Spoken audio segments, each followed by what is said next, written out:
Vision civil service में आप लोगों का बहुत बहुत स्वागत है। मैं अनिल कुमार आज आप लोगों को अपने इस इंस्टीट्यूट के बारे में और कुछ अपने बारे में 2 मिनट का समय लेकर के आप लोगों को बताना चाहता हूँ।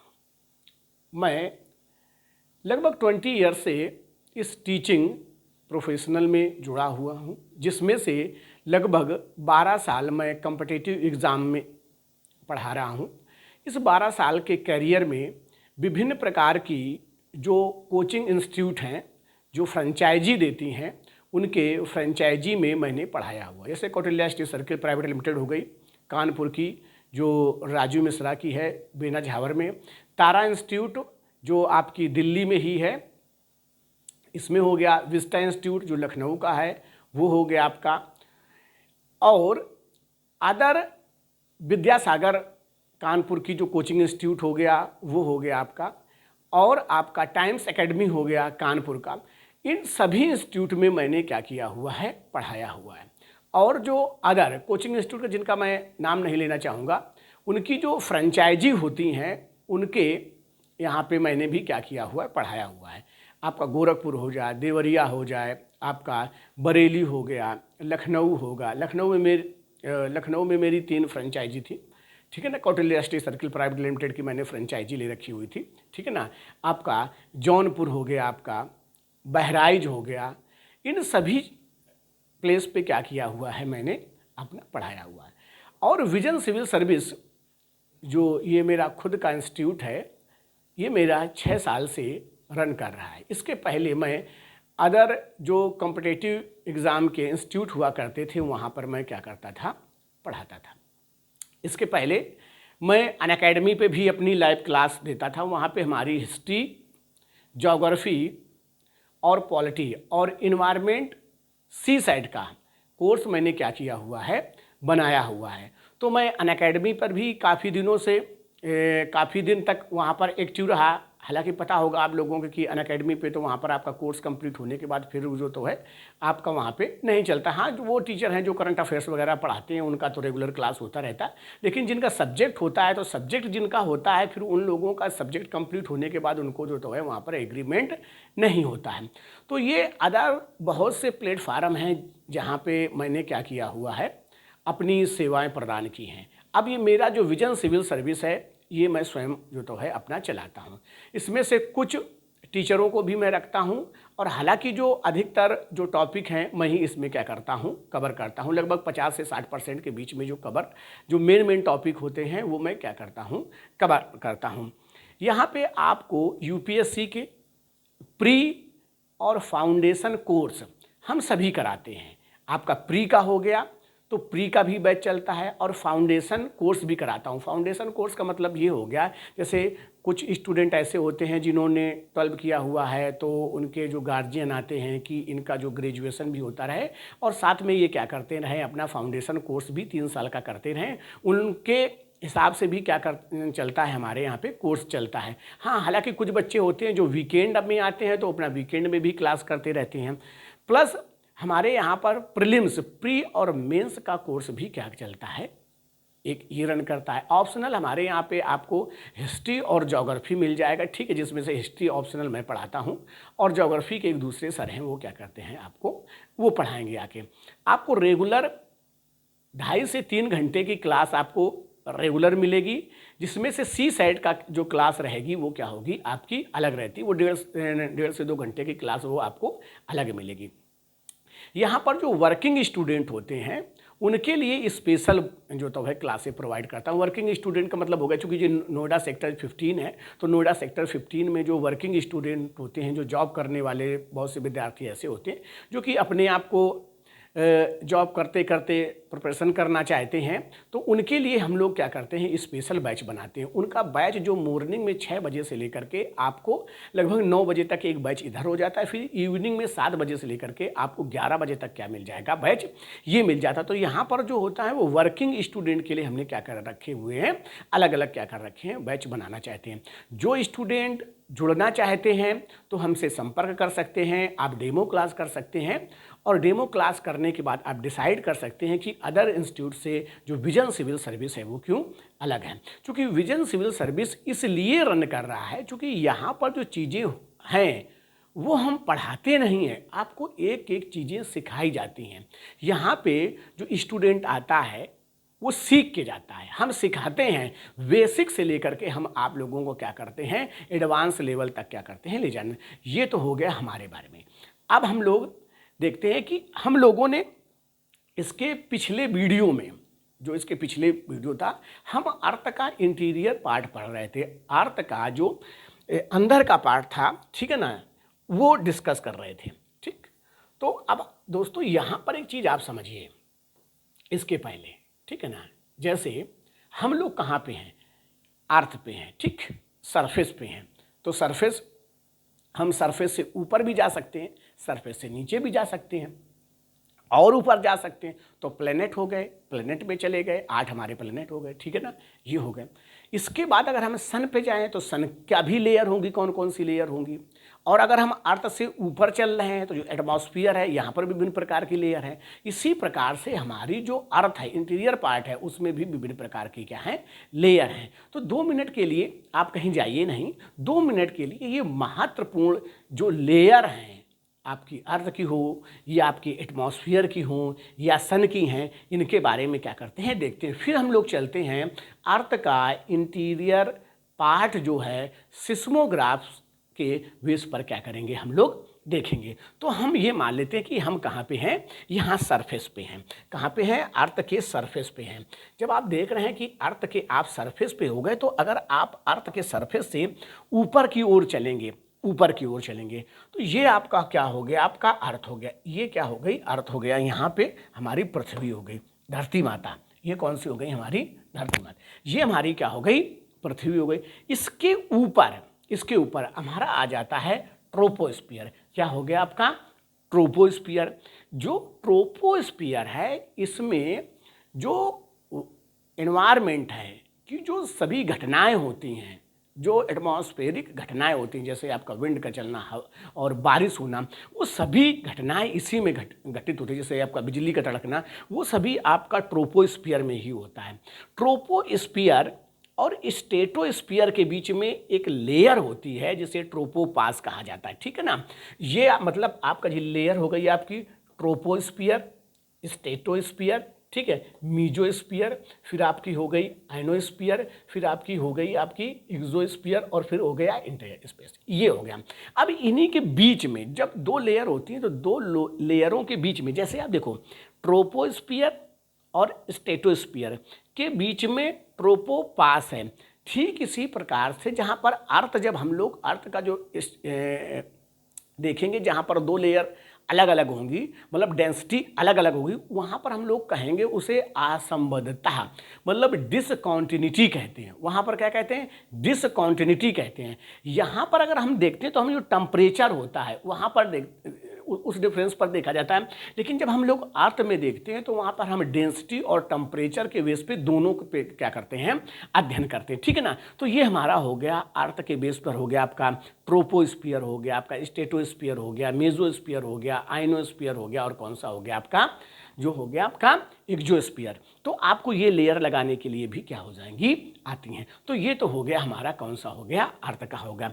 अब जो 2 लेयरों के बीच में ये लेयर थी आपकी, जैसे आपके ट्रोपोस्फियर हो गया, स्ट्रेटोपास हो गया, ठीक है ना, ये ट्रोपोपास है, ठीक ना, मेसोस्फियर हो गया, ठीक, ये आपके पास है, मतलब 2 लेयरों के बीच में संक्रमण जो लेयर हो गई वो हो गई। अब यहाँ पे अगर आप देखेंगे ये, अब हमारी क्या हो गई, अर्थ आ गई। अर्थ को तो हमें बहुत अच्छे से डिटेल से इसी के बारे में आज हमें देखना है। अगर आप अर्थ देखते हैं तो अर्थ ये हमारी क्या हो गई, इससे हमारी ये हो गई आपकी कॉन्टिनेंटल प्लेट हो गई और ओसेनिक प्लेट हो गई। कॉन्टिनेंटल और ओसेनिक प्लेट है, वो भी हम लोग क्या करेंगे, बहुत अच्छे से देखेंगे। अभी तो सिर्फ मैं आप लोगों को एक लिंकिंग बता रहा था कि कैसे कैसे हम समझ सकते हैं। तो ये हमारा क्या हो गया, अर्थ का ये सरफेस वाला पार्ट हो गया। अब जो कॉन्टिनेंटल, तो कॉन्टिनेंटल में ओसेनिक प्लेट भी होती है। ओसेनिक प्लेट का मतलब हो गया कि जिसकी डेंसिटी क्या हो जा रही है, अधिक हो जा रही है, तो वहाँ पर क्या हो जा रहा है, वाटर भर जाता है, वो क्या हो गया आपका ओसेनिक प्लेट हो गया। और ये क्या हो गई आपकी कॉन्टिनेंटल प्लेट हो गई, ठीक ना। जैसे कॉन्टिनेंटल प्लेट का जो हो गया, जैसे अगर अभी आप देखेंगे तो एक जो लेयर है, जैसे अभी अगर आप देखेंगे तो हमारा एक पहले आपका हो जाएगा क्रस्ट हो गया, फिर आपका मेंटल हो गया, फिर क्या होगा कोर होगा। इसी प्रकार से सियाल, सीमा और नीफे में भी क्या किया गया है, डिवाइड किया गया है। 1 मिनट के लिए हम लोग क्या करते हैं ये देखते हैं। जैसे जो अभी आप अर्थ जैसे समझिएगा,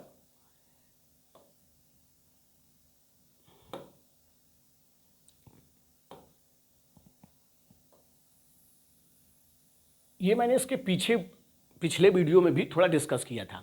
ये हमारी क्या हो गई, अर्थ हो गई। अब हमें सबसे पहले स्वेस महोदय थे, स्वेस महोदय ने क्या किया, अर्थ के बारे में बताया। तो जैसे मान लो ये वाटरमेलन है और इस वाटरमेलन को हमें देखना है कि इसके अंदर क्या क्या है। तो ये चीज़ क्या कर दी, यहाँ पे काट के ऐसे रख दी गई, तो ये लेयर क्या मिल गई हमें। अब जो ये लेयर हमें मिल गई, ठीक है ना, ऐसे ये हो गया, ठीक ना। ये जहाँ पर मैं ऐसे थोड़ा ऊपर बना रहा हूँ, थोड़ा ये नीचे बना रहा हूँ, तो ये आपकी कॉन्टिनेंटल है और ये नीचे वाला जो यहाँ पर बनेगा ये आपका क्या हो जाएगा, ओसेनिक पार्ट होगा, ठीक। तो ये पहली जो लेयर है स्वेस महोदय के अकॉर्डिंग सियाल हो गया, क्या हो गया आपका, सियाल हो गया। फिर क्या हो जा रहा है आपका, सीमा हो गया, और फिर क्या हो गया आपका, नीफे हो गया, क्या हो गया, नीफे हो गया। ये क्या हो गया, नीफे। सियाल, सीमा, नीफे, ये केमिकल कंपोजिशन के बेस पर देखा था। ये हम लोगों ने क्या देखा था, केमिकल कंपोजिशन के बेस पे क्या किया हुआ था, हम लोगों ने देखा था, केमिकल कंपोजिशन के बेस पे देखा हुआ था, ठीक। तो केमिकल कंपोजिशन का मतलब हो गया यहाँ पे सिलिका और एल्युमिनियम पाया जाता है। तो जो सिलिका होता है, सिलिका क्या होता है, अगर आप देखेंगे तो सिलिका एल्युमिनियम से भारी होता है, मतलब एल्युमिनियम का जो डेंसिटी होती है वो क्या होती है, कम होती है, और सिलिका की क्या होती है, अधिक होगी। तो इसके बाद में फिर सीमा आ गया, तो सीमा इसमें हो गया आपका सिलिका और मैग्नीशियम हो गया। तो मैग्नीशियम की डेंसिटी अधिक होती है, सिलिका की इसके कंपेरिजन में अधिक हो। अब जब इधर आएंगे तो इधर पाया जाता है, ये जो हमारा कोर वाला पार्ट हो गया, यहाँ पर पाया जाएगा आपका निकिल और फेरस पाया जाता है। अगर आप यहाँ से लेकर के जैसे 0 एक आपका पार्ट हो गया और यहाँ से यहाँ तक अगर आप आते हैं तो ये दूरी होती है केंद्र तक, यहाँ तक जो आएंगे, ठीक है ना, 6370 किलोमीटर होती है। कितनी होती है, 70 किलोमीटर। जो पुरानी एनसीईआरटी है वहाँ पर 71 लिखा हुआ है, लेकिन कुछ अब जो नई एनसीईआरटी है वहाँ 6370 किलोमीटर लिखा हुआ है कोर तक। तो ये हमने क्या किया, केमिकल कंपोजिशन के बेस पर हो गया। लेकिन अब जो हमें यहाँ पर देखना है, तो जो मॉडर्न कॉन्सेप्ट है वो क्या है, तो मॉडर्न कॉन्सेप्ट में ये देखा जाता है कि सिस्मोग्राफ के आधार पे, किसके आधार पे, सिस्मोग्राफ के आधार पर। अब इस सिस्मोग्राफ के आधार पर जो international Union of geodesy and Jio physics के आधार पर क्या किया गया है, उसके इंटरनल पार्ट को क्या किया गया है, बताया गया। मतलब सिस्मोग्राफ के आधार पर, भूकंपी तरंगों के आधार पर क्या किया गया है, उसका एनालिसिस किया गया है। अब भूकंपी तरंगों के आधार पर अगर एनालिसिस किया गया हुआ है तो पहले आपको समझना होगा कि भूकंपी तरंगों के बारे में क्या करना होगा, समझना होगा। 1 मिनट, जैसे हमारा क्या हो गया, यही चीज़ क्या करनी है, हमें समझनी है। ये पार्ट हो गया, ये हमारा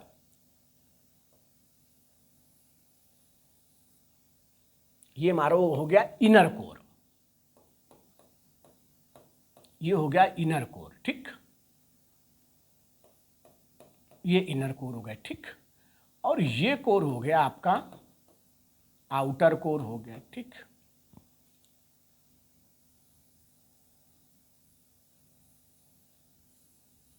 ये आपका हो गया आउटर कोर हो गया। अब हम मान लेते कि यहाँ से कोई भूकंप ओरिजिन होता है, उत्पत्ति होती है, ठीक। तो जो तरंगे निकलती हैं, सबसे पहले जो तरंगे निकलती हैं वो पी तरंगे निकलती, क्या निकलती हैं? पी तरंगे निकलती। पी का मतलब हो गया वो प्राइमरी वेव्स। तो जो प्राइमरी वेव्स होती हैं वो क्या करती हैं, आपकी सॉलिड और लिक्विड दोनों में चलेंगी।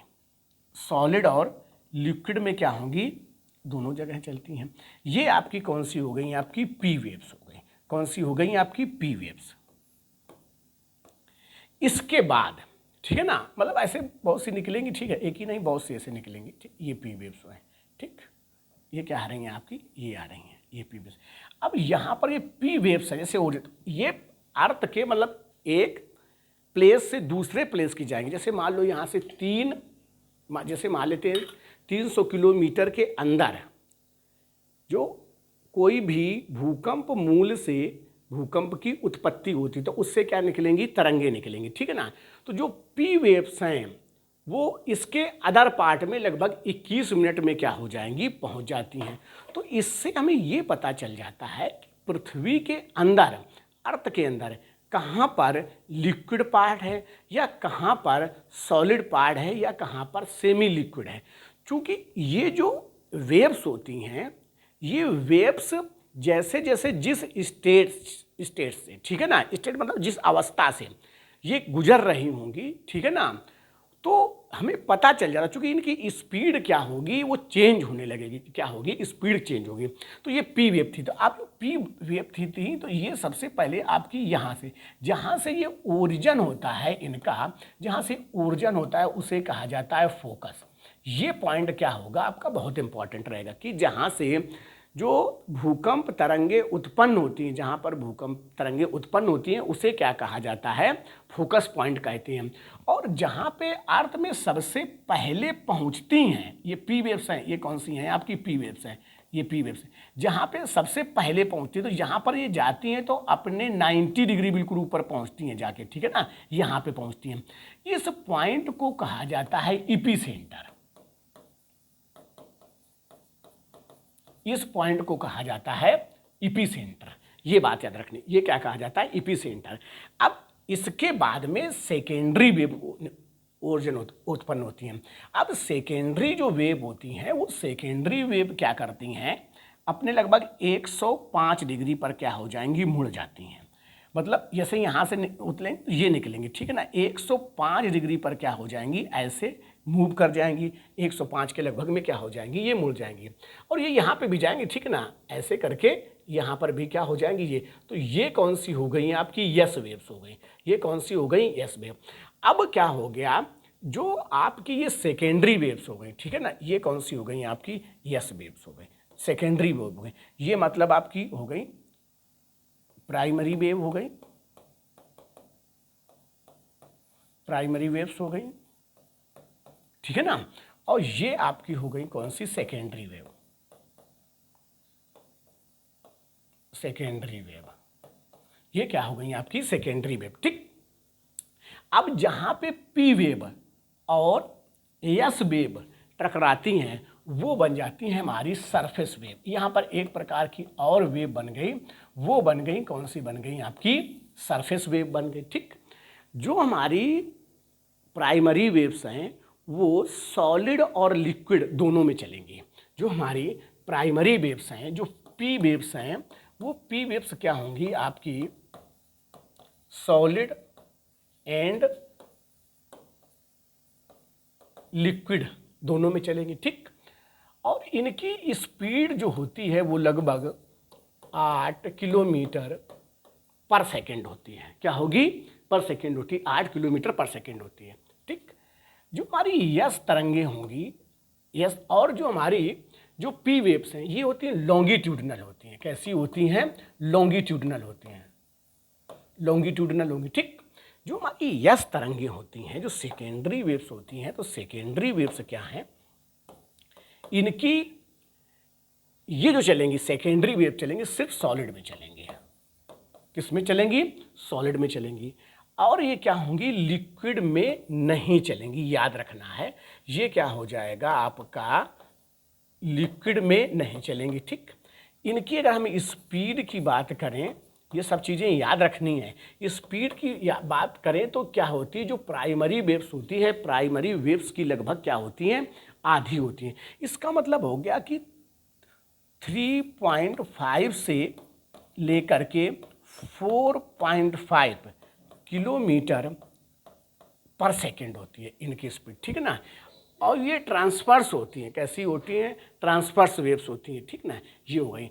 अब जो हमारी पी वेव्स हैं, जो हमारी पी वेव्स हैं, तो पी वेव्स जो मोशन करेंगी, जो गति करेंगी, वो देखो कैसे करती हैं। पहले बात तो हम लोग ये देखते हैं कि पी वेव्स हैं वो कैसे गति करती हैं। तो जो प्राइमरी वेव्स हैं ये कैसी हैं, लॉन्गिट्यूडिनल वेव्स हैं। पी वेव्स जो होंगी वो लॉन्गिट्यूडिनल, मतलब दबाव बना के चलती हैं। कैसी चलेंगी, ये दबाव बना के चलती, ऐसे ऐसे, ये क्या चलेंगी, दबाव बना के चलेंगी, ऐसे।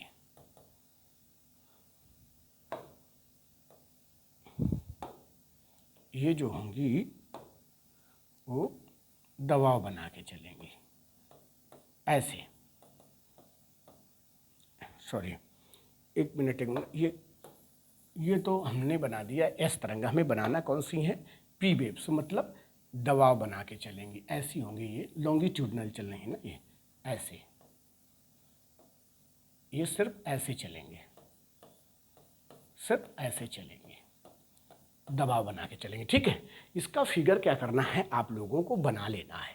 इसका फिगर क्या करने ला है, आप लोगों को बना लेना है। ऐसे ऐसे चलेंगे, ठीक, ऐसे दबाव बना के चलेंगे, ये, ठीक।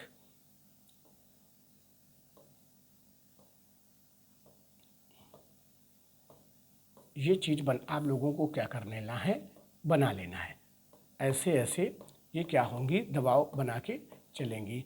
और ये क्या होती हैं, ये बहुत कम बिंध्वस्संक होती हैं। ये मतलब बहुत कम जो तो है नुकसान करती हैं और बहुत कम अनुभव होती हैं। लेकिन सेकेंडरी वेव्स जो आपकी ट्रांसवर्स वेव्स हो गई, वो कैसी होती हैं, वो ऐसे ऐसे चलेंगी, अप डाउन ऐसे ऐसे करके चलेंगी। और ये कैसे चल रही थी, प्राइमरी वेव्स ऐसे चल रही थी, ठीक है ना।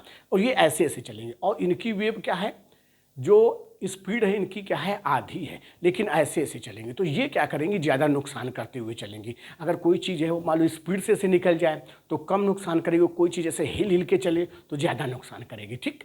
तो ये हो गई हमारी सेकेंडरी वेव।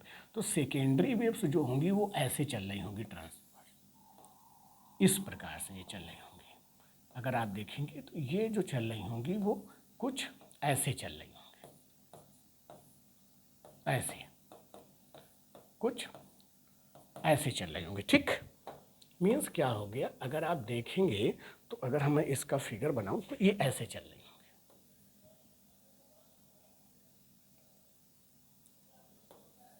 इस प्रकार से ये चीज़ें क्या हो रही होंगी, ऐसे चल रही होंगी, ऐसे। अगर आप फिगर बनाएंगे तो ऐसे चल रही होंगी, ठीक। क्या हो गया आपका, ऐसे चल रही होंगी, ठीक है। मतलब क्या हो गया आपका, ऐसे ऐसे दबाव बना के कुछ इस प्रकार से क्या हो रही होंगी, ये चल रही होंगी। तो आपने क्या कर लिया, ये देख लिया। जो सेकेंडरी वेव है, सिर्फ सेकेंडरी वेव सिर्फ किस में चलेंगी, आपकी सॉलिड में चलती हैं। इसके बाद जो हमारी हो गई सरफेस वेव, तो जो सरफेस वेव होती है इनकी भी लगभग जो स्पीड हो गई लगभग 3 से 4 के बीच में क्या रहेगी, किलोमीटर पर सेकंड के स्पीड में रहती हैं। और ये जो तरंगे हैं वो प्राइमरी तरंगे और सेकेंडरी तरंगों के क्या है, जहाँ पे मिलती हैं वहाँ पर कौन सी बन जाती हैं, यल वेव्स कहते हैं, इन्हें यल वेव्स कहते हैं, ठीक है ना।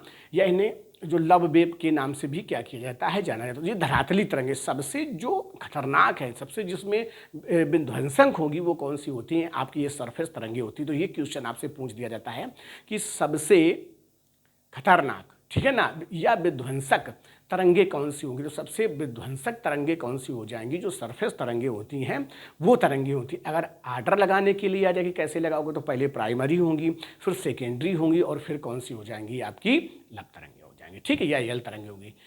अब ये जो हम लोगों ने ये जो वेव्स देखी, जो तरंगे, इसके विश्लेषण करने के बाद, इसका एनालिसिस करने के बाद हम लोग देखते हैं कि जो अर्थ है, पृथ्वी का जो इंटीरियर पार्ट है, उसको कैसे हम समझेंगे, उसमें क्या क्या चीज़ें समझ में आए। तो अब ये जो हमारी प्राइमरी और सेकेंडरी वेव हैं, ठीक है ना, अब जैसे जैसे अंदर जाने पर अवस्था में चेंज होता है, स्टेजेस में क्या होते हैं, चेंज होता है, ठीक है ना, उस प्रकार से इनकी स्पीड में क्या हो जाती है, या तो इंक्रीज करेंगी या क्या करेंगी, डिक्रीज करेंगी। जहाँ पर इंक्रीज करती है, स्पीड इनकी इंक्रीज करती है, तो हमें ये समझ में आ जाता है कि यहाँ पर क्या होगा, डेंसिटी अधिक होगी। जब स्पीड अधिक होती है तो ये समझ में आ जाता है कि यहाँ पर क्या होगी, जो तो है सॉलिड पार्ट रहा होगा, ठीक है ना। और जहाँ पर इनकी स्पीड क्या हो जाएगी, कम हो जाएगी, वहाँ पे हमें समझ में आता है कि इसकी डेंसिटी क्या होगी, कम होगी। तो इस बेस पर क्या पता लग जाता है अंदर हमें कि यहाँ पर कौन कौन सी चीज़ें हैं। जब अब हम सिस्मोग्राफ के आधार पर जब हम लोग देखते हैं, सिस्मोग्राफ के आधार पर देखते हैं, तब फिर क्या होता है, आपको यहाँ पे फिर अर्थ को क्या किया गया है, आपको डिवाइड किया गया। फिर क्या किया गया, सिस्मोग्राफ के आधार पे, ठीक है ना। ये हम लोग देख रहे हैं, वो किसके आधार पे देख रहे हैं, सिस्मोग्राफ के आधार पे क्या कर रहे हैं, आप इसको देख रहे हैं, ठीक है ना। डेंसिटी के अकॉर्डिंग मान लो, ऐसे करके क्या कर रहे हैं, आप देख रहे होंगे, ठीक। अब यहाँ पे क्या करना है, आपको बहुत ही अच्छे से समझना है, क्योंकि यहाँ से यूपीएससी में 2 बार क्वेश्चन पूछा गया हुआ है, ठीक। अब देखो, अभी हम लोगों ने क्या किया, वेव्स देखी, ठीक है। अर्थ जो हमारी जो भूकंपी तरंगे थी, उस वेव्स पर क्या किया गया है, अर्थ को विभिन्न लेयरों में क्या किया गया है, डिवाइड किया गया है। जैसे जैसे जो तरंगे हैं, जो वेव्स हैं, उनकी स्पीड चेंज हो रही है, तो या उनका घनत्व चेंज हो रहा है, तो एक अगर लगातार चल रहा है तो उसे कॉन्टिन्यूटी हो गया, और जहाँ पर चेंज हो गया, अलग हो गया, उसे कहा जाता है डिसकॉन्टिन्यूटी। उसे क्या कहा जाएगा, डिसकॉन्टिन्यूटी। मतलब एक तो लगातार मतलब स्पीड चल रही है, कम हो गई, अलग हो गया, ठीक, तो उसे कहा जाएगा आपका डिसकॉन्टिन्यूटी। असंबद्धता कहते हैं, संबद्ध मतलब बिल्कुल जुड़ा जुड़ा, ठीक है ना, एक जैसे, असंबद्धता हो जाएगा, ठीक। तो अब क्या होता है, पहले यहाँ पे हम लोग देख लेते हैं, जैसे मैं ये लाइनें आप जो बता रहा हूँ, जो लेयर, 3 लेयर में क्या किया गया, डिवाइड किया गया। एक हो गया क्रस्ट, कौन सा हो गया आपका, क्रस्ट, ठीक। दूसरा हो गया मेंटल, क्या हो गया, मेंटल हो गया। फिर क्या हो गया, कोर हो गया। क्या किया गया, 3 भागों में क्या कर दिया गया, डिवाइड किया गया, ठीक। किसमें, क्रस्ट, मेंटल और कोर में। आप देखो लाइनें तो ये मिडिल में तो 2 ही है ना, मिडिल में क्या है, 2 ही लाइनें हैं। तो ये लाइनें हमें क्या करने पड़ेंगी, ये जो मैंने लाइन जैसे ये खींच दी, एक लाइन ये खींच दी, ठीक ना। तो ये जो लाइनें खींची गई हैं, जब सिस्मोग्राफ जो है उस ग्राफ पर इसकी जो रीडिंग हुई होगी, कुछ चेंज हुआ होगा, वह तब ये लाइनें खींची गई। तो मैंने तो पहले मान लो खींच दी, लेकिन जब ये होने के बाद लाइनें खींची गई होंगी, पहले तो ऐसे बनाया गया और फिर यहाँ पे चेंज हुआ हो रहा होगा, वहाँ पे ये लाइनें खींची गई हैं, तो इसको कहा जाता है डिसकॉन्टिन्यूटी कहते हैं। इनको क्या कहा जाएगा, डिसकॉन्टिन्यूटी कहते हैं। लेकिन होता क्या है, जो आपको क्रस्ट और मेंटल, क्रस्ट और मेंटल को जो अलग करने वाली डिसकॉन्टिन्यूटी होती है, उसे कहा जाता है, ये वाली कहा जाता है, इसे मोहरोबिक डिसकॉन्टिन्यूटी कहते हैं। क्या कहते हैं, मोहरोबिक डिसकॉन्टिन्यूटी कहते हैं। तो कहा जाएगा, इसको कहा जाएगा मोहरोबिक डिसकॉन्टिन्यूटी। क्या कहा जाएगा, मोहरोबिक डिसकॉन्टिन्यूटी कहा जाएगा। तो ये बातें याद रखनी है, अभी हमें इसको आपको याद कराना पड़ेगा। ये जो डिसकॉन्टिन्यूटी हो गई, इसे कहा जाता है मोहरोबिक,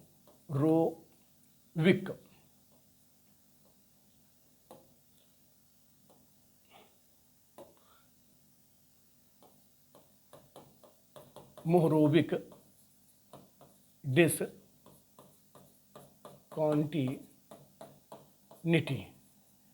मोहरोबिक डिसकॉन्टिन्यूटी, ठीक। और क्या हो गया, मेंटल और कोर, मेंटल और कोर को डिवाइड करने वाली, ठीक है ना, असंबद्धता, डिसकॉन्टिन्यूटी, इसे कहा जाता है गुटेनबर्ग।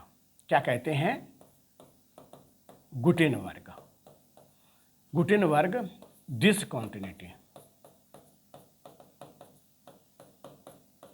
क्या कहा जाता है, डिसकॉन्टिन्यूटी। तो ये चीज़ आपको याद हो गई होगी, ठीक है ना, कि क्रस्ट और मेंटल को जो अलग करने वाली डिसकॉन्टिन्यूटी हो गई उसे मोहरोबिक डिसकॉन्टिन्यूटी कहते हैं, और मेंटल और कोर को अलग करने वाली को क्या कहा जाता है, गुटनबर्ग कहा जाता है।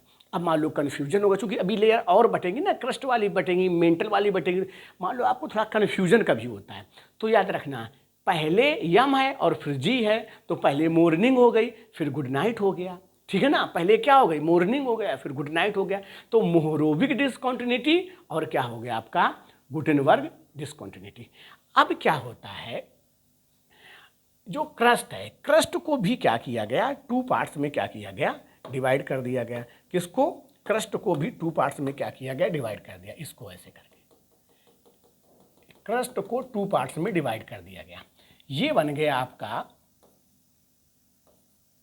अपर क्रस्ट, ठीक, और क्या हो गया आपका लोअर क्रस्ट हो गया। अब जो अपर क्रस्ट और लोअर क्रस्ट को अलग करने वाली डिसकॉन्टिन्यूटी है, ठीक है ना, अपर क्रस्ट और लोअर क्रस्ट को अलग करने वाली जो डिसकॉन्टिन्यूटी है इसे कहा जाता है आपका कोनार्ड डिसकॉन्टिन्यूटी, कोनार्ड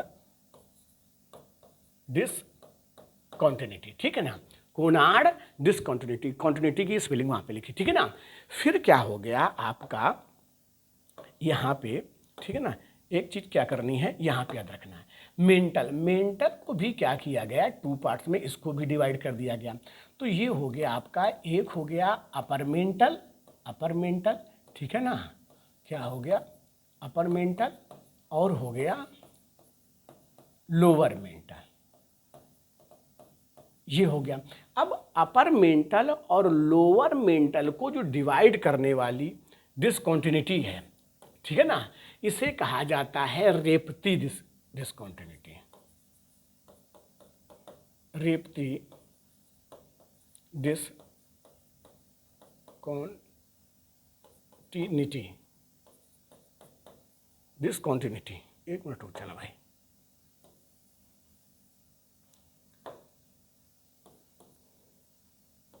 रेपती डिसकॉन्टिन्यूटी, ठीक है ना। अब ये हो गया। अब क्या हो गया, जो कोर वाला पार्ट है, कौन सा हो गया आपका, कोर का पार्ट, जो कोर वाला पार्ट है इसे क्या किया गया, इसको भी टू पार्ट्स में किया गया, कोर को क्या किया गया, टू पार्ट्स में डिवाइड कर दिया गया। ये जो ऊपर वाला पार्ट है इसे कहा जाता है आउटर कोर, इस वाले पार्ट को कहा जाता है इनर कोर, क्या कहते हैं, इनर कोर। जो इनर कोर है ये सॉलिड में है, याद रखना, ये कैसा है आपका, सॉलिड है, और मतलब यहाँ से 0 डिग्री से लेकर 0 किलोमीटर से लेकर 0 किलोमीटर से लेकर के यहाँ तक की अगर पूरी दूरी बात करेंगे तो 6,370 किलोमीटर है, ठीक, कितनी है, 6,370 किलोमीटर के बीच की दूरी हो गई, ठीक ना। और इस लेयर को क्या कहा जाता है, जो आउटर और इनर लेयर को जो अलग कर रही होती है उसे कहा जाता है लेहमन डिसकॉन्टिन्यूटी, लेहमन डिसकॉन्टिन्यूटी, ठीक है ना, लेहमन डिसकॉन्टिन्यूटी। तो ये क्या हो गई, अब इस बेस पे क्या किया गया है, यहाँ पे अलग अलग, यहाँ पे क्या किया गया है, डिवाइड किया गया है। अब यहाँ पे हमें एक चीज़ और देखनी है, ये जो आपका अपर क्रस्ट है ये 0 किलोमीटर से यहाँ तक अगर आप देखोगे तो ये 300 किलोमीटर तक होता है। यहाँ पर अगर आप देखेंगे जो क्रस्ट, मतलब इधर आप देख रहे हैं जो क्रस्ट, यहाँ पर लगभग आपका ये हो गया आपका 100 किलोमीटर के लगभग ये दूरी जो हो जाती है आपकी, कितनी हो जाती है, 100 से 200 किलोमीटर के बीच की दूरी क्या हो जाएगी आपकी, ये हो जाती है। जो मोहरोबिक डिसकॉन्टिन्यूटी है, मोहरोबिक डिसकॉन्टिन्यूटी के पास में यहाँ पे इसी के लेयर, ये जो है यहाँ पे लो वेलोसिटी जोन पाया जाता है, क्या पाया जाता है, लो वेलोसिटी जोन पाया जाता है, जिसे कहा जाता है एस्थेनोस्फीयर। क्या कहा जाता है? एस्थेनोस्फीयर। एस्थेनोस्फीयर का मतलब हो गया ये दुर्बल मंडल हो गया, ठीक है ना। अब यहाँ पर जो क्या है, जो मैग्मा है वो पिघली हुई अवस्था में पाया जाता है। मैग्मा जो है वो क्या हो गया, आपका मैग्मा है वो मैग्मा के रूप में पाया जाएगा, मतलब लिक्विड रूप में क्या होगा, मतलब ये हो गया कि मेंटल जो जैसे लोअर क्रस्ट है तो अपर क्रस्ट से लोअर क्रस्ट तक अगर आप देखेंगे तो जो प्राइमरी वेव्स हैं उनकी डेंसिटी क्या हो जाती है, बढ़ती जाती है, बढ़ती जाती है, बढ़ती है। लेकिन एकाएक क्या होता है, यहाँ पर जैसे ही क्या हो जाती है, इनकी जो डेंसिटी कम होती है तो फिर इसको कम हो गई, अलग हो गया इसका, तो इसे कहा जाता है मोहरोबिक डिस्कॉन्टिन्यूटी, अलग कर दिया। जैसे यहाँ पर देखें, पहले यहाँ पर डेंसिटी कुछ अलग रही है, जैसे यहाँ पर अगर आप डेंसिटी देखोगे तो इसकी डेंसिटी रहती है जो लगभग है आपकी 2.9 के समथिंग होती है, यहाँ पर इसकी लगभग होगी आपकी 3 के लगभग होगी, इसके 3 के लगभग होगी। डेंसिटी क्या होती है 2.8 ग्राम पर सेंटीमीटर क्यूबिक होगी, ठीक है ना। यहाँ पर लगभग आपकी 3 के लगभग रहेगी, 3 ग्राम पर सेंटीमीटर क्यूबिक होगी। अगर आप यहाँ पर देखेंगे आगे यहाँ पे तो इसमें लगभग जो डेंसिटी हो जाती है, इस वाले पूरे मेंटल में बता रहे हैं, तो यहाँ पर लगभग डेंसिटी हो जाती है वो 5.5, ठीक है ना, ग्राम पर सेंटीमीटर क्यूब। अगर आप इस वाले में आएंगे, कोर वाले में आते हैं, तो यहाँ पर जो डेंसिटी हो जाती है 11 से लेकर के आपकी 13 ग्राम पर सेंटीमीटर क्यूबिक क्या हो जाएगी, ये क्या हो जाती है, डेंसिटी हो जाती है। अगर आप टेम्परेचर की बात करेंगे कि टेम्परेचर कैसे इंक्रीज हो रहा होता, जो कि मैंने कल आप लोगों को बताया था, तो अबाउट नियरली अगर आप यहाँ पर जहाँ पर एस्थेनोस्फीयर देख रहे होंगे, यहाँ पर अगर आप टेम्परेचर की बात करोगे तो इस जगह पे टेम्परेचर लगभग पाया जाता है, यहाँ पर टेम्परेचर जो होता है वो 800 से लेकर के लगभग 1200 डिग्री सेंटीग्रेड होता है, और मेंटल वाले की अगर बात करोगे तो लगभग 3700 डिग्री सेंटीग्रेड के लगभग टेम्परेचर होता है। अगर आप यहाँ पर कोर की बात करेंगे तो कोर में लगभग टेम्परेचर की बात करोगे तो लगभग आपका 4500 डिग्री सेंटीग्रेड के लगभग क्या होता है, टेम्परेचर होता है। तो ये क्या होता है, अलग अलग प्रकार का क्या हो जाएगा, यहाँ पे टेम्परेचर अलग पाया जाता है, मतलब टेम्परेचर भी बदल रहा है और क्या होगी आपकी डेंसिटी भी बदल रही है, और जो पी वेव्स हैं उनकी भी स्पीड क्या हो जाती है, अलग रहती है। जैसे अगर यहाँ पर पी वेव्स की अगर स्पीड देखोगे तो 6.1 किलोमीटर पर सेकेंड होगी, यहाँ पर जो होगी आपकी वो होती है, इसमें जो होगी 6.1 किलोमीटर पर सेकेंड होती है। अगर आप यहाँ पर बात करेंगे तो 6.9 किलोमीटर पर सेकेंड हो जाती है। अगर आप यहाँ पर बात करेंगे तो 7.1 किलोमीटर के लगभग होती है। तो ये क्या हो जाती है, एक प्रकार से स्पीड है कि इनकी कैसे कैसे जो स्पीड होती है वो इस प्रकार से स्पीड में क्या होता है, चेंजिंग हो जाती है। तो इस वेव्स पर जो हमारी जो प्राइमरी और सेकेंडरी वेव्स हैं तो हमें ये पता चल जाता है कि कहाँ पर सॉलिड पार्ट है और कहाँ पर आपका लिक्विड पार्ट है। अब अगर आप देखेंगे तो यहाँ पर जो आउटर कोर है, ये जो आउटर कोर है, ये जो आउटर कोर है, इस आउटर कोर में जो सेकेंडरी वेव्स हैं वो यहाँ पे एंट्री नहीं करती हैं, वो क्या होती हैं, एंट्री नहीं करती हैं, जिससे यहाँ पे ये समझ में आता है कि ये जो पार्ट है, ये जो पार्ट है वो कैसा है, आपका लिक्विड फॉर्म में है, कैसा है, लिक्विड। लेकिन फिर अगर आप कोर में आएंगे तो कोर फिर क्या हो जाता है, ये फिर आपका सॉलिड हो जाता है, कोर क्या हो जाता है, फिर सॉलिड हो जाता है। क्योंकि अगर आप ऊपर से नीचे देखेंगे तो जो टेम्परेचर तो बढ़ ही रहा है और क्या हो रहा है, आपका डेंसिटी भी बढ़ रही होती है, लेकिन यहाँ पर आते आते आते आते जो आपका जो डेंसिटी इतनी बढ़ जाती है कि इस पार्ट को क्या हो जाता है, लिक्विड फॉर्म में क्या हो कर पाते हैं, चेंज नहीं कर पाते हैं, ठीक है ना। चूँकि एक किसी भी पदार्थ की एक जो मटेरियल है उसका एक लिमिट है, इसके बाद वो क्या होगा, अपना जो तो है डेंसिटी उसकी नहीं बढ़ सकती है।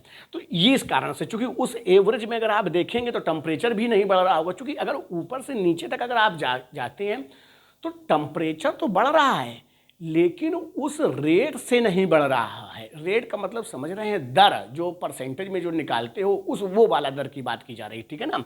तो उस रेट से क्या होता है, नहीं यहाँ पर नहीं बढ़ पाता है। इस कारण से क्या हो जाता है, ये जो तो है आपका सॉलिड अवस्था में रहता है, लिक्विड में नहीं रहता है। ये आपका क्या रहता है, आपका सॉलिड अवस्था में क्या रहता है, यहाँ पे रहता है, ठीक है। यहाँ पर जो हम लिक्विड फार्म कह रहे हैं, यहाँ से भी जो एनर्जी जनरेट होती है, यहाँ से जो एनर्जी जनरेट होती है वो हमारा जो मैग्नेटिक फील्ड होता है, ठीक है ना, जो अर्थ का मैग्नेटिक फील्ड होता है वो यहाँ से क्या होता है, जनरेट होता है। अगर यहाँ पर जो आपने लो वेलोसिटी जोन देखा था, जिसे आप स्फीयर कह रहे हैं, यहाँ से जियोथर्मल एनर्जी क्या करते हैं हम लोग यहाँ से प्राप्त करते हैं। चूँकि ये जो आपका लावा जो मैग्मा है, ये मैग्मा है, तो मैग्मा क्या होगा, मैग्मा में क्या है, बहुत एनर्जी है। और ये जो एनर्जी है वो क्या होगी, अर्थ के ऊपर आने की कोशिश करती है। तो ये या तो करेगी अपना जो मॉलिक्यूल्स हैं उनमें अपनी ऊर्जा ट्रांसफर कर देगी, ठीक है ना। ट्रांसफर करते करते ऊपर को आगे तो वाटर क्या होगा, यहाँ पे जैसे वाटर वगैरह होगा, जो दूसरी चीज़ें हो जाएंगी वो क्या हो जाएंगी, गर्म हो जाएंगी। या ये वॉल्केनिक एक्शन के द्वारा क्या हो जाएगा, आपका मैग्मा बाहर आ जाता है, जिससे क्या करते हैं हम ऊर्जा के रूप में इनका प्रयोग कर सकते हैं। ये जो हमारी ऊर्जा संसाधन है उनके उसके रूप में भी क्या किया जा सकता है, उपयोग किया जाता है। वो हम लोग क्या करेंगे, अगले जो तो है वीडियो में देखेंगे। तो हम लोगों ने क्या देख लिया, ये देख लिया, ठीक। अब अभी तक हम लोगों ने जो डिस्कस किया हुआ है, इसी को क्या किया गया है, हमने यहाँ पे क्या किया है, ये पूरा का पूरा आप लोगों को क्या दे दिया है, नोट्स प्रोवाइड कर दिया है। इसी का पूरा क्या किया गया है, नोट्स प्रोवाइड कर दिया गया है कि कैसे कैसे जो वेव्स थी कैसे कैसे चल रही थी, वो यहाँ पे क्या किया गया है, कैलकुलेशन करके, ऑब्जर्वेशन करके, जो अभी मैंने समझाया हुआ है, ये भी क्या किया है ये। तो यदि आप लोगों को ये PDF चाहिए तो अगर व्हाट्सएप पे अगर मेरे नंबर पे अगर क्या मैसेज कर देंगे तो मैं क्या करूँगा, आप लोगों को ये नोट्स क्या कर दूँगा, आप लोगों को दे दूँगा, ठीक है ना। और अब देखो, अभी तक ये जो हम लोगों ने अभी ये लेयर जो बताई हुई थी, मैंने यही यहाँ पर भी मेंशन कर रखा हुआ है कि कौन कौन सी लेयर कहाँ पे चल रही। तो अभी आपने जो देखा हुआ था वो क्रस्ट देखा हुआ था। यहाँ से जो देख रहे हैं आपको इंटरनल स्ट्रक्चर। अब यहाँ से फिर इंपॉर्टेंट चीज़ हो गई, internal structure of the earth based on the velocity of the seismograph, ठीक है ना। जो वेल्कोनिसिटी है ऑफ सिस्मोग्राफ के वेव्स पे क्या किया गया है, बताया गया हुआ है, ठीक। तो अभी तो हमने फिगर पूरा देख ही लिया था, ठीक है ना। ये आपका क्रस्ट हो गया था, फिर मेंटल हो गया, ठीक है ना, फिर ये अपर मेंटल हो गया, लोअर मेंटल हो गया, ये आपका आउटर कोर हो गया, ये क्या हो गया, आपका इनर कोर हो गया, ठीक। और आपने यहाँ पर इसकी क्या जो देख ली थी कि जो डेप्थ है वो कैसे कैसे लिखी है, ये भी आप लोगों ने देख लिया है। इधर आपकी जो डेंसिटी इंक्रीज हो रही है वो कैसे कैसे इंक्रीज हो रही है, वो आप क्या कर रहे हैं, डेंसिटी भी देख रहे थे। अब इस वेस पे क्या किया गया है, इसको बांटा गया हुआ है, हमें क्या करना था वो देखना था, द क्रस्ट। अब हम यहाँ पे क्या देख रहे हैं, क्रस्ट वाला पार्ट देख रहे हैं। अगर आप क्रस्ट वाला देख रहे हैं कि अकॉर्डिंग टू द IUGG, ठीक है, International Union of the Geodesy and the Geophysics, it is the average thickening of the upper most layer of the earth is the about 30 kilometre. Some other resources estimate the thickening of the about कितना बताते हैं, 100 kilometre के लगभग क्या की जाती है, बताई जाती है। तो अभी तो हम लोगों ने जैसे जो सियाल वाला देखते हो, सियाल और सीमा वाला, तो उसमें 100 किलोमीटर के लगभग बता दिया जाता है। लेकिन जब आप इसमें देखते हैं सिस्मोग्राफ्स के वेस पे, तो यहाँ पर लगभग कितना है, 30 किलोमीटर, कहीं कहीं 33 भी लिखा होगा, ठीक है ना। तो उसमें कन्फ्यूज होने की ज़रूरत नहीं है। According to the IUGG, the speed of the P waves in the upper part of the surface, ठीक है ना, सरफेस, जो सरफेस है, जो ऊपर वाला पार्ट होगा, ठीक है, अपर, इसे क्रस्ट भी कहते हैं, ठीक है ना। तो यहाँ पर जो स्पीड होगी वो कितनी होगी, आपकी 6.1 किलोमीटर पर सेकेंड होती है, किसकी, P वेव्स की, जो आपका क्रस्ट वाला पार्ट अभी जो मैंने बताया हुआ है उसको। And in the lower part it is the 6.9 kilometre per second होगी, ये चीज़ हो गई। The average density of the upper crust is 2.8 and the lower crust is 3। The difference in the density is the believe to be the due to the pressure of the super incumbent load. कैसे जैसे जैसे दबाव बढ़ता जा रहा है उस प्रकार से चीज़ें क्या हो जा रही हैं, अलग होता जा रहा है। This discontinuity in density between upper crust and lower crust is known as the Conard discontinuity। मतलब क्या हो गया, अपर क्रस्ट और लोअर क्रस्ट को डिवाइड करने वाली डिसकंटिन्यूटी को क्या कहा जाता है, कोनार्ड डिसकंटिन्यूटी कहा जाता है। ठीक, silica and aluminium are the main constituents element of the crust, therefore it is the also known as the sial. इसे क्या कहा जाता है, सियाल। अभी एक मिनट के लिए देखो, जो अभी हम लोगों ने ये फिगर में देखा हुआ था, ये अभी मैं आप लोगों को ये देखो, ठीक है ना।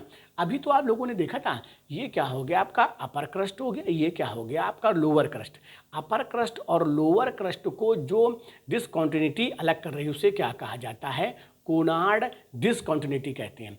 कोनार्ड डिसकंटिन्यूटी मतलब ये जो क्रस्ट वाला पार्ट है, जो हम लोगों ने केमिकल कंपोजिशन के बेस पे देखा हुआ था ना, इसके पहले भी तो हम लोगों ने देखा था ना केमिकल कंपोजिशन के बेस, तो ये पार्ट क्या है, इसी को कहा जाता है, क्या कहते हैं, सियाल कहते हैं। इसी को क्या कहा जाता है, सियाल कहते हैं, ठीक है ना। और इस वाले पार्ट को मतलब यहाँ से यहाँ तक ये जो पार्ट है, इतना पार्ट, इसी को कहा जाता है सीमा। इसी को क्या कहते हैं, सीमा। और यहाँ से लेकर के ये वाला पार्ट, यहाँ तक ये पार्ट है, यही आपका हो गया नीफे हो गया। यही पार्ट क्या हो गया आपका, नीफे हो गया। यही हम क्या कर रहे थे, हम लोग देख रहे थे। ठीक, ये हो जाएगा।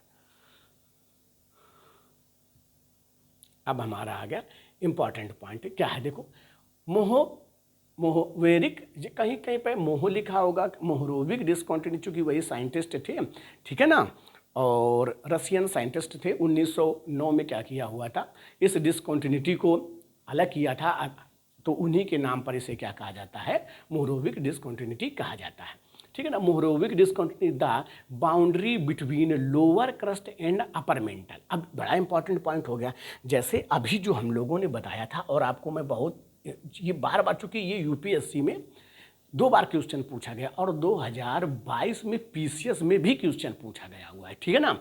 अगर आप पेपर देखते होंगे प्रीवियस ईयर के, तो ये क्वेश्चन पूछा गया, ठीक है ना। तो बस आपको यही बनाना था, ठीक है ना। तो आपको बस ये रट लेना है आपको, ठीक है ना। तो ये आपका कौन सा हो गया, क्रस्ट हो गया भाई, ठीक। और ये क्या हो गया आपका, मेंटल हो गया। क्या हो गया, मेंटल हो गया। क्रस्ट और मेंटल को अलग करने वाली लाइन, यही आपकी मोहरोविक डिसकंटिन्यूटी है। क्या हो गई, यही क्या हो गई आपकी मोहरोविक। अब जो क्रस्ट, अपर क्रस्ट और लोअर क्रस्ट है, ये क्या था आपका, कोनार्ड डिसकंटिन्यूटी थी। बस यही तो याद करना है, ठीक है ना। और क्या हो गया आपका मेंटल, और ये कौन सा था आपका, कोर वाला पार्ट है। तो मेंटल और कोर वाले जो पार्ट को अलग कर रहा है, उसे क्या कहा जाता था, गुटनबर्ग डिसकंटिन्यूटी कहते हैं। बस यही क्या कर लेना है, अच्छे से याद कर लेना है, तो आपका क्या हो जाएगा, काम हो जाएगा। 1 नंबर का अगर क्वेश्चन आया तो क्या कर देंगे, उसको आसानी से आप क्या करेंगे, लगा देंगे। अब आ गया हमारा मेंटल वाला पार्ट, क्या आ गया हमारा, मेंटल वाला पार्ट आ गया, ठीक है ना। जो mean density is 4.6 gram per centimetre cubic होगी, ठीक है ना। At the lower end of the crust the speed of the seismic waves increase suddenly and at the low reaches up to 7.9 से लेकर के 8.1 किलोमीटर पर सेकेंड, ठीक है, speed in cubic. This result in to the discontinuity between the upper mantle and lower जो crust, which is the so in change in the, ठीक है, density of the rocks. This continuity was the discovered in 1909 by the Russian scientist in the Mohorovicic, therefore it is the named after him as the Mohorovicic discontinuity. उन्हीं के नाम पर कह दिया गया, क्या कहा गया, मोहरोविक डिसकंटिन्यूटी कहा गया। अब आते हैं, ठीक है ना, द मेंटल एक्सटेंड, ठीक है, up to depth of the about 2900 kilometre, कितना है, 2900 kilometre from the Mohorovicic discontinuity, ठीक है ना। The volume of the mantle, मतलब जो आयतन है, टोटल आयतन कितना है, ठीक है, of the mental about 83 of the total volume. ये ठीक है, ये बहुत चीज़ें हमें नहीं याद रखनी है। सिलिका एंड मैग्नीशियम अभी हम लोगों ने देखा था, ठीक है ना, सीमा था ना, तो क्या हो गया, सिलिका और मैग्नीशियम हो गया, ये याद रखें। Silica and magnesium are the major constitute element of this layer, hence it is the also called sima. The अब इसी जो हमारा जो मेंटल है इसको फर्दर क्या किया गया है, 3 पार्ट में क्या कर दिया गया, डिवाइड कर दिया गया है।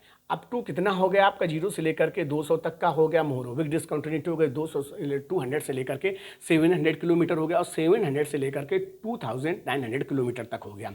Between 100 kilometre and 200 kilometre depth of the upper mantle, the velocity of the seismic waves in the slow down to 7.8 kilometre per second, therefore the zone is known as the low velocity of the, इसी को कहा जाता था आपको जो लो velocity zone कहते थे, इसी को कहा जाता था एस्थेनोस्फीयर कहते थे। इसी एस्थेनोस्फीयर पर जो पृथ्वी का जो क्रस्ट या क्रस्ट वाला पार्ट है वो क्या कर रहा है, तैराव की स्थिति में है। जो कॉन्टिनेंटल पार्ट है वो इसी के तैराव की स्थिति में है, और इसी पे प्लेटें क्या हो रही हैं, सभी प्लेटें क्या हैं, तैर रही हैं। क्योंकि नीचे वाला पार्ट जो है ऊपर वाले पार्ट के से क्या है, तैराव की स्थिति, तो इसमें क्या हो रही है, रगड़ हो रही है, और इस रगड़ के कारण से ही क्या हो रही है, ऊर्जा क्या हो रही, जनरेट हो रही, करंट बन रहा है। यही करंट क्या हो रही है, हमारे वॉल्केनो के काम में आ रहा है, वॉल्केनो हो रहा है, और आप इसी को क्या कहते हैं, जियोथर्मल जो तो है एनर्जी भी कहते हैं। वो हम लोगों को जो एनर्जी जो हमारे नवीकरणीय ऊर्जा के रूप में इसे क्या किया जा सकता है, उपयोग किया जा सकता है। ठीक, ये हो जाएगा। तो ये हो गया the discontinuity is the density between upper mental and lower mental is known as the Raphty discontinuity। अभी हम लोगों ने देखा था। अब हमारे पास कौन सा आ गया, आपका कोर वाला पार्ट आ गया। At the lower end of the lower mental, the velocity of the P waves suddenly increased to 13.6 km per second. This is so as the sudden change in the density of the rocks resulting into the types of discontinuity known as the, ठीक ना, विस्टर्ट या Gutenberg discontinuity कहते हैं। ठीक है ना, क्या कहा जाता है, गुटेनबर्ग, मतलब आप जो मेंटल हो गया, मेंटल और कोर को अलग करने वाली डिसकंटिन्यूटी को क्या कहा जाता है, गुटेनबर्ग कहते हैं। या आप कह सकते हैं कि लोअर मेंटल और आउटर कोर को अलग करने वाली लेयर को क्या कहा जाता है, गुटेनबर्ग कहते हैं। ये याद रखना, ठीक है ना। The core extend up to the depth of 6,370 kilometer from the Gutenberg discontinuity, and it is divided into 2 parts from 209 kilometer to 5,150 kilometer, and from 5,150 kilometer to 6,371 kilometer. These parts are known as outer core and inner core respectively. अभी हम लोगों ने ये भी देखा हुआ था। The upper part of the core has the density of 10 gram per centimetre, which is the increase to the 12 से 30, ठीक है, ग्राम पर सेंटीमीटर क्यूबिक होगा। ठीक है, the inner core and to 13.6 gram per centimetre and the inner most part of the core. जो भी core वाला part वो देखा था, वहाँ पे जो डेंसिटी थी उसके बारे में क्या किया गया है, बताया कि अलग अलग। तो इसी में से जो डिसकंटिन्यूटी होगी तो उसको अपर कोर और जो आउटर कोर और लोअर कोर है ना, आउटर जो कोर हो गया और इनर कोर को अलग करने वाली डिसकंटिन्यूटी हो जाएगी। ठीक है, जिसे लेहमन डिसकंटिन्यूटी कहा गया है। ठीक, ये आपका हो जाएगा मेंटल। इन दिस, अब समझना है, कह रहा है in this way the density of the core is more than double the density of the mantle. S, wave can not, ठीक है ना, present in to the outer core. आपको ये याद रखना है, जो यस वेव हैं वो can not penetrate into the outer core, मतलब आउटर कोर में जो पी वेव्स हैं वो शो नहीं होती, विलुप्त हो जाती, दिखाई नहीं देती। ये चीज़ क्या करनी है, आपको याद रखनी है। In the inner core where the density is at the maximum, the velocity of the P wave is the 11.23 kilometre per second. Because of this the relatively liquid or the semi-liquid state due to the excessive temperature, but because of the too much the presence, it is the semi-liquid or the plastic state. The volume of the core is the mainly 16% of the अर्थ, मतलब total अर्थ का अगर आयतन देखेंगे तो लगभग कितना है आपका 16 किलोमीटर है, ठीक है ना। द्रव्यमान देखेंगे तो लगभग 32 किलोमीटर 32 के लगभग होगा, ठीक है ना। अर्थ थोड़ा सा सिलिका और यहाँ पे अगर आप देखेंगे तो सिलिका कुछ पाया जाएगा आपका, ठीक है। एकदम मेन जो इसमें कंस्टिट्यूएंट देखेंगे तो क्या रहेगा आपका निकिल और आयरन पाया जाता है। क्या पाया जाता है? निकिल और आयरन पाया जाता है, इसीलिए क्या कहा गया था? नीफे कहा गया था। हम लोगों ने यहाँ पर देखा कि किस प्रकार से अर्थ को विभिन्न लेयरों में क्या किया गया है? डिवाइड किया गया है। तो आपने पहले देखा था केमिकल कंपोजिशन के बेस पर, जिसमें से सियाल, सीमा और नीफे में डिवाइड किया गया था, जो कि स्वेस महोदय के द्वारा दिया गया था। फिर हम लोगों ने देखा कि जो IUGG के बेस पर देखा गया, सिस्मोग्राफ के वे पर देखा गया, तो वहाँ पर क्या देखा गया आपका? Crust mantle core. क्या क्या देखा गया? Crust mantle core. अब सिस्मोग्राफ के वेब के आधार पे जो हमारी वेव्स हैं, प्राइमरी वेव्स, सेकेंडरी वेव्स, ठीक है ना, और जो आपकी धरातली वेव्स हैं, तो P और S वेव के बेस पर क्या किया गया? पृथ्वी के अर्थ के इंटरनल पार्ट को उसकी डिसकंटिन्यूटी में क्या कर दिया गया है? डिवाइड कर दिया गया। यही जो डिसकंटिन्यूटी हैं तो अलग अलग पार्ट में क्या कर दी गई हैं? लेयर में डिवाइड की। ये जो है आपकी परीक्षा के लिए, प्री और मेंस के लिए, दोनों के लिए ही बहुत ही क्या है? इम्पॉर्टेंट है, जो कि मैंने क्या कर दिया है? आप लोगों को अच्छे से डिस्कस कर दिया हुआ है। यदि आप लोगों को मेरा वीडियो अच्छा लगता है तो प्लीज़ मेरे चैनल को शेयर और सब्सक्राइब करें। वीडियो देखने के लिए आप लोगों को बहुत बहुत धन्यवाद।